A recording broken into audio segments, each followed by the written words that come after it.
Okay, so this is chapter 2, the dual nature of consciousness, in our book that we're reading, Prayer, the Art of Believing by Neville Goddard. And my name's Corinne, so thanks for tuning in, and we're just going to jump right into it. Dual nature of consciousness.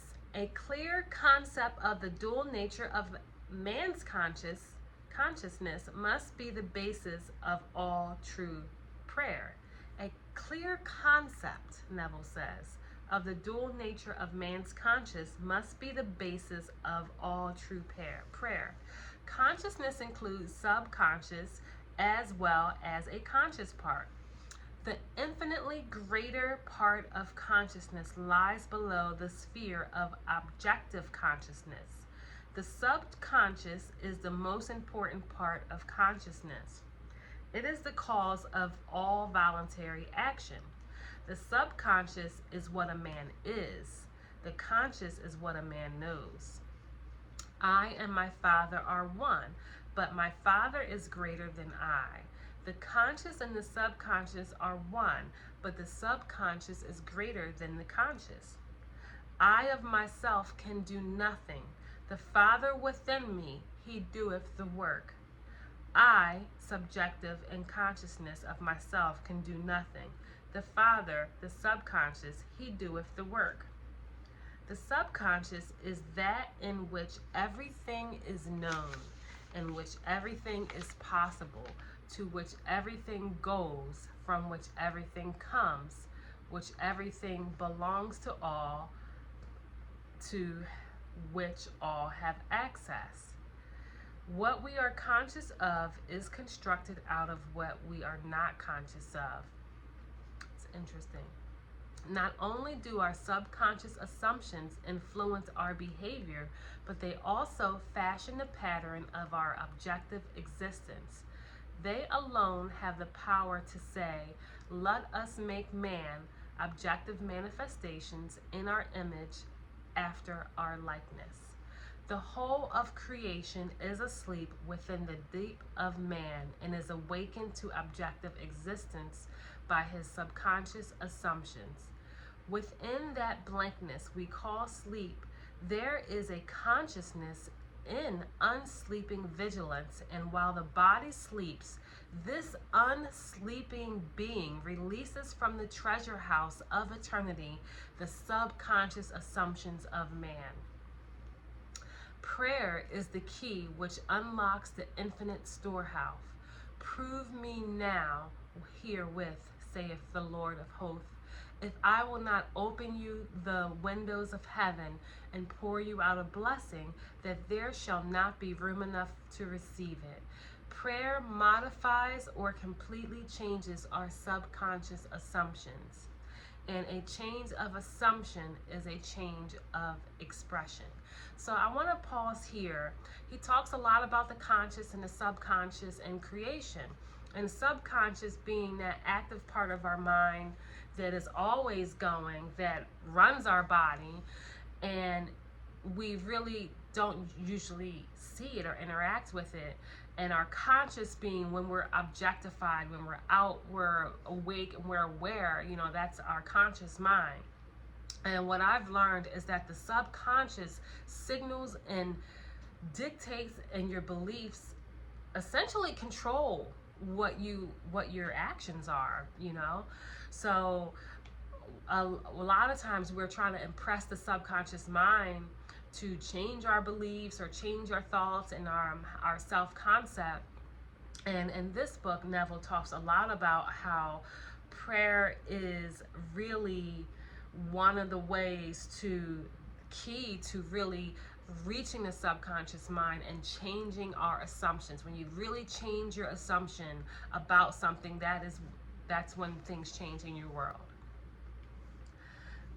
Prayer is the key which unlocks the infinite storehouse. The conscious mind reasons inductively from observation, experience, and education. It therefore finds it difficult to believe what the five senses and inductive reasoning deny. The subconscious reasons deductively and is never concerned with the truth or falsity of the premise, but proceeds on the assumption of the correctness of the premise and objectifies results which are consistent with the premise. This distinction must be clearly seen by all who would master the art of praying. No true grasp of the science of prayer can be really obtained until the laws governing the dual nature of consciousness are understood and the importance of the subconscious realized. Prayer is the art of believing what is denied by the senses, and it deals almost entirely with the subconscious mind. Through prayer, the subconscious is suggested into acceptance of the wish fulfilled, and reasoning deductively, logically, and unfolding it to its legitimate end. Far greater is He that is in you than he that is in the world. The subjective mind is the diffuse consciousness. The subjective mind is the diffuse consciousness that animates the world. It is the spirit that giveth life, and all substance it is a single soul. Subjective mind. Through all creation runs this one unbroken subjective mind. Thought and feeling fuse into beliefs, and pressed modifications upon it charge it with a mission, which mission it faithfully executes. The conscious mind originates premises. The subjective mind unfolds them to their logical end. Were the subjective mind not so limited in its initiative power of reasoning, objective man could not be held responsible for the actions of the world. Man transmits ideas to the subconscious through his feelings. The subconscious transmits ideas from the mind to mind through telepathy. Your unexpressed convictions of others are transmitted to them without their conscious knowledge or consent, and if subconsciously accepted by them, will influence their behavior. The only ideas they subconsciously reject are your ideas of them, which they could not wish to be true of anyone.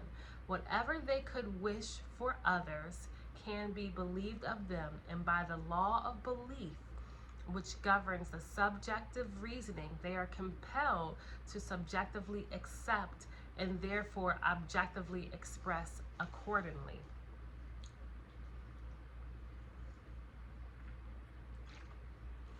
The subjective mind is completely controlled by suggestion. Ideas are best suggested when the objective mind is partly subjective, that is, when it is held in abeyance. This partly subjective state can best be described as a control reverie, wherein the mind is passive but capable of functioning with absorption. It is a concentration of attention. There must be no conflict in your mind when you are praying. Turn from what is to what ought to be. Assume the mood of fulfilled desire, and by the universal law of reversibility, you will realize your desire. And that's chapter 2.